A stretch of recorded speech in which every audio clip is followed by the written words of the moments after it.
Okay, today I'm going to try to fix my hydraulics and rear lift arms on my David Brown. Pretty sure we're all done hay this year, so I'm going to rip her apart. The hydraulic pressure line from inside, I was plowing with it in the wintertime and I was revving it up. I had some ice inside the hydraulic system, some water, and it kind of blew it, I believe anyway. So we're going to rip the back part of this pump apart. Actually, we're just going to take the cover off and have a look. An old timer told me how to fix the hydraulic gear itself. So the hydraulic pumps never go. So you can turn the gears around backwards, I guess, and then they're good to go again. So we're going to tear this one apart and see if the pressure tube is gone. And my rear lift arms, set the camera down here, my rear lift arms are seized on this side or here because no grease fitting. The only grease fitting got is over here, and this side here doesn't have a grease fitting. So this side here is seized. You can see I should be able to pull up and down on this freely, but it won't move. So I'm pretty sure it's seized in here, or in this part right here. I may just try to attempt to heat it first with a torch and then see how that goes. It's probably seized on both sides. I should take it right off and then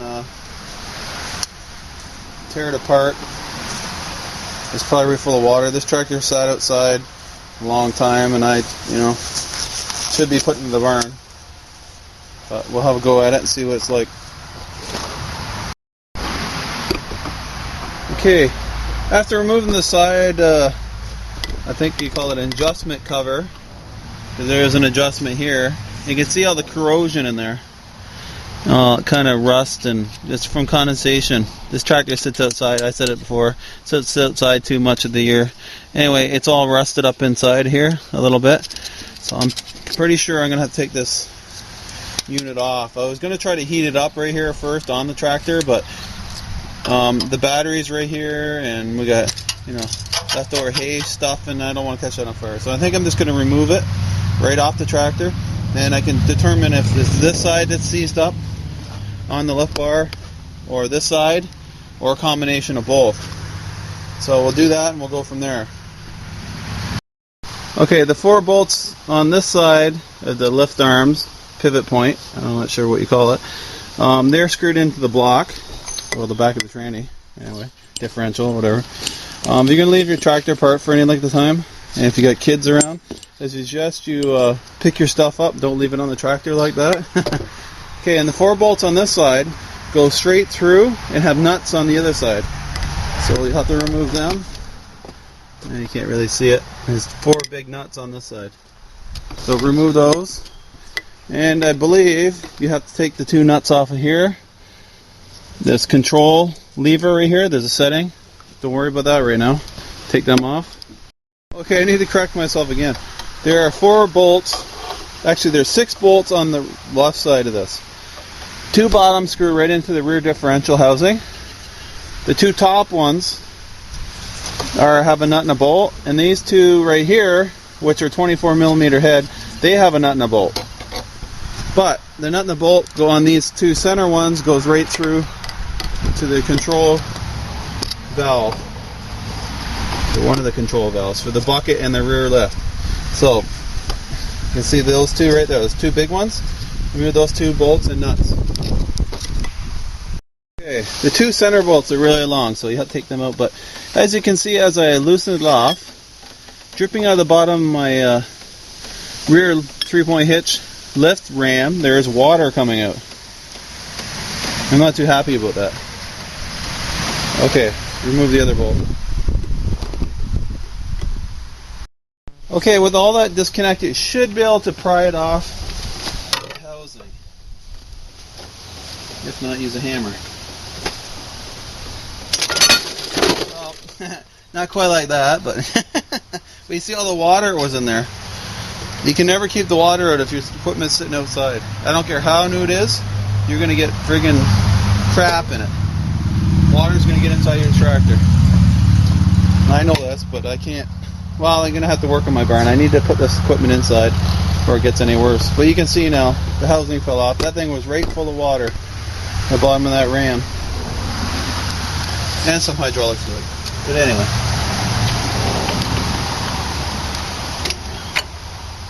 Now, this was free. You see the bearing on this side. The seal here with a split bearing on this side. So this part of the arm here, get over there. Sorry. This part of the arm is free. It's seized up into this block right here. I'll pull that off. You can see the rust in there. Sickening. Even around the seal. And there's a tube I'm after, but it goes down into here. And I think it's burst in between there somewhere. They'll probably never be able to get it apart without tearing it all apart. Alright, let's get this out of the way. Without knocking the camera over. I'm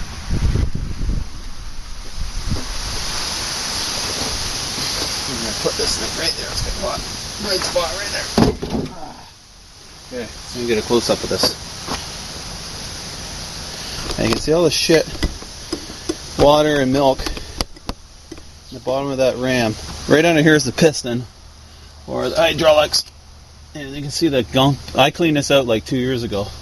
You can see what's back in there. This is from the rust inside the machine. I should tear it all apart and sandblast the whole inside, but that's from being parked outside.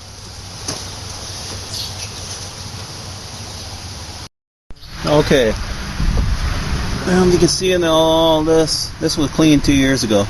Anyway, my pivot point in the back here is seized up, and it takes the whole weight of a bush hog to make it go up and down. So I'm going to try heating it first, just to see if I can break it free. I'm not sure how I'm going to put some grease on. I should really take it right off. There's an arm under there. I should take it. It looks like a nut or something in there. Should take that arm off and then pull that thing right off. Yeah, and an emery cloth it. Clean it up. Yeah, I'm going to attempt to heat it up and hit it with a hammer, but since it's not sitting in a vise, probably not going to be very successful. I'm going to have to wait till I go to work to put it in our big vise there so I can hold it. I need to hold the shaft here while I turn this, but let's give her a heat, see what happens. This might be cast, so I'll see what happens. I have a feeling I have to take that, the C-clip washer inside by the looks of it. I'm going to have to take that off so I don't catch this wood box on fire. Yeah. Let's heat her up, see what happens. Looks like cast. That's hard to say. I hope I don't bust it all up and shit. I really don't need that right now. It seems pretty good that it holds the whole weight of a bush hog and takes me to jump on it to get it to go down. So.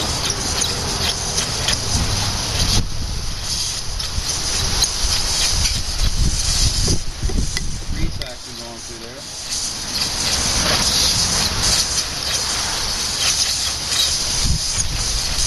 Got some grease coming out now. I'll probably just fuck the seal in it. Or too hard to seal.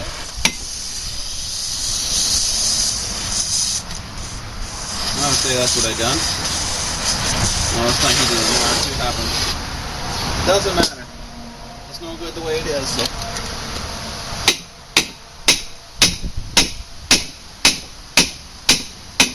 And it's moving. Now I need to get some WD-40 on it. Okay, so with this freed up nicely, now I might not even bother with taking it apart because I've melted the grease inside. You can see I've kind of screwed up the seal a little bit. I'm not too worried about it. It's just an O-ring rubber seal by the looks of it. Should be able to replace that. I'm going to go ahead and drain the tranny and remove the rear pump housing. We'll see how that goes.